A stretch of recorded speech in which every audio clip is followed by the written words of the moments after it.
Hello everyone. तो जनाब बात करते हैं ड्रामा सीरियल जान निसा की सेकंड लास्ट एपिसोड की, जिसमें आज बहुत कुछ होना मुतवक्किल। इस पे बात करने से पहले आपसे रिक्वेस्ट की जाती है कि हमारे चैनल को लाइक और सब्सक्राइब करना तो मत भूलना, बिकॉज ये आप लोगों के लिए बिल्कुल फ्री है। लेकिन कुछ खास ऐसा नहीं हुआ, लेकिन ये दिखाया जा रहा है कि तमाम चीज़ें जो हैं वो रुदवा के हक में जा रही हैं और किस तरह से तमाम जो है ना शिकंजे जो है वो खिंचते जा रहे हैं और तमाम सबकी नज़रें जो हैं वो कशमाला के ऊपर गड़ चुकी हैं, क्योंकि आहिस्ता आहिस्ता 1 बाय 1 करके कशमाला के राज जो है वो फाश होने जा रहे हैं। तो जनाब इस एपिसोड में दिखाया जाता है कि जब कशमाला को जो है वो बहुत ही ज़्यादा हैप्पीनेस मिलती है इस बात पे कि किस तरह से नौशरवान के अम्मा अब्बा बैठ के उसको जो है फोर्स कर रहे होते हैं कि वो दुआ को जो है वो तलाक दे दे, तो कशमाला बहुत ही ज़्यादा खुश होती है और जाफ़र से बोलती है ये काम जल्द से जल्द होना चाहिए। लेकिन क्योंकि जाफ़र जो है वो दुआ से उसकी बातचीत चल रही है, तो जो ये तलाक के मामला जो है वो थोड़ी डिले कर देता है, ये कह के कशमाला को कि एक वकील जो है वो शहर से बाहर है। लेकिन कशमाला को जाफ़र पे शक होता है कि अगर ये सब कुछ तुम कर रहे हो, यानी तुमने वकील को बाहर भेजा हो, तुम्हारी खैर नहीं, मैं ऐसी खबर लूँगी ना,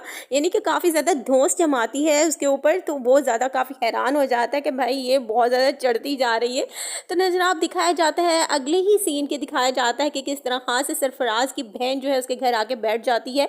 अब कुछ होगा यूँ कि सरफराज की बहन को भी डिवोर्स हो जाएगी जो उसके चाले चल रहे हैं, तो इस तरह से अकल आएगी उसकी अम्मा को भी। अब्बा तो बेचारा पहले ही बहुत ज़्यादा फ़िज़ा के हक में था और अब जो है फ़िज़ा की बहुत ज़्यादा बात हो रही है, तो कुछ गुना फ़िज़ा के लिए भी अच्छा होने जा रहा है। इस एपिसोड के अंदर दिखाया जाएगा कि किस तरह से फ़िज़ा को जो है उसी के सर यहाँ जहाँ पे वो जॉब करी है वो इसको प्रपोज करेंगे। देन जो है फ़िज़ा सब कुछ गौर के बाद जो है वो ये चीज़ एक्सेप्ट भी कर लेगी, ये प्रपोजल एक्सेप्ट कर लेगी। और दुआ के भी अब अच्छे दिन जो है वो आने वाले हैं, बिकॉज कहीं ना कहीं से जो है वो जाफ़र जो है वो अपने यानी कि इनके बड़े बेटे की जो डायरी है वो कहीं से ले आता है और आके शादी को दे देता है। शादी जब उस डायरी को पढ़ रहे होते हैं, मुझे उसी वक्त शक हो जाती है कि इसके अंदर कशमाला की तमाम सच्चाई जो है वो लिख के गया है। तो जनाब ये तमाम सच्चाई मालूम होने के बाद जो है शाजी को दिखाया जाता है कि वो जाके जो है वहाँ पे कशमाला भी होती है, दुआ भी होती है, नौशरवान भी होता है, सबके सामने ये राज फाश करने वाले हैं। और कशमाला को दिखाया जाता है इससे पहले कि शाजी कुछ बोले, कशमाला की सांसें ऊपर नीचे हो रही होती हैं।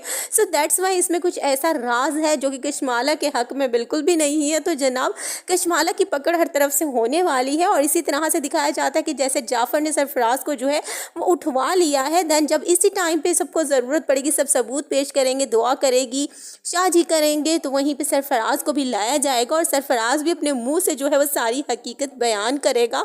तो भाई कशमाला की तो जीना तर गई है। हाँ जी जनाब, तो कल के एपिसोड में बहुत ही ज़्यादा इंपॉर्टेंट होने वाली है और सबके लिए बहुत ही ज़्यादा अच्छी भी होने वाली है, क्योंकि सब लोगों को बहुत ज़्यादा इंतज़ार था इसकी लास्ट एपिसोड का। तो भाई लास्ट एपिसोड आने वाली है, एट दी एंड बुराई का जो है वो एंड ही होता है। तो जनाब दिखाया जाएगा किस तरह से तमाम कशमाला के जो कारनामे हैं वो किस तरह से 1 बाय 1 जो है सब जो है एज ए एविडेंस जो है उसके सामने लाएंगे। देन हमें दिखाया जाएगा कि कशमाला जो है वो गिड़गिड़ा के माफ़ी मांगेगी और देन कहेगी कि मुझे प्लीज़ डाइवोर्स मत करना और मुझे माफ़ कर देना ईटी। जनाब ये सब होने वाला है लास्ट एपिसोड में, आप भी देखिएगा, मैं भी देखूंगी। और अगर आपको इमरान स्कॉट्स के रिव्यूज़ अच्छे लग रहे हैं तो प्लीज़ लाइक कीजिएगा, कॉमेंट कीजिएगा और सब्सक्राइब करना तो मत भूलना।